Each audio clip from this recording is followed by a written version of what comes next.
इन्स्टाग्रामको एकदम खतरा बवाल र 1 नम्बर फिचर्सको बारेमा थाहा छैन भने यो भिडियो पुरा हेर्नुहोस्। साथीको बर्थडेमा 12 बजे विश गर्नु छ, आफूलाई 10 नबजिकन निन्द्रा लाग्छ, तनाव हुँदैन त अनि? ल अब यसरी लङ प्रेस गरेर मेसेज स्केड्युल गर्नुहोस्। तपाईँ सुते पनि मेसेज एक्ज्याक्टली 12 बजे आफै जान्छ है, खतरा छैन त?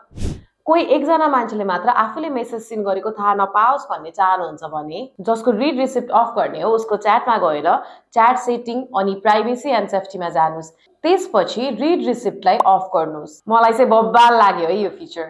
अर्को फिचर चाहिँ एकदमै कुल छ है। यसमा तपाईले च्याटभित्र इमेज जेनेरेट गर्न सक्नुहुन्छ, त्यो पनि जस्ट एउटा प्रम्प्ट दिएर। त्यसको लागि कसैको च्याटमा जानुहोस् अनि /imagine लेखेर कुनै पनि प्रम्प्ट टाइप गर्नुहोस्। मेटा एआईले तपाईले दिएको प्रम्प्ट अनुसार आफै इमेज जेनेरेट गरेर च्याटमा पठाउँछ। दामी छ नि? पुरानो इम्पोर्टेन्ट मेसेज खोज्दै बसिराख्नु भएको छ अझै? च्याटमा लङ प्रेस गरेर च्याट पिन गर्न सक्नुहुन्छ। खोज्ने झन्झटै सानो। आजै ट्राई गर्नुहोस् है। अनि कुन चाहिँ फिचर एकदम बवाल लाग्यो कमेन्ट गर्नु होला। र भिडियो कसलाई पठाउने त थाहा नै होला नि। र यस्तै टेक कन्टेन्ट्सको लागि फलो टेक बजी।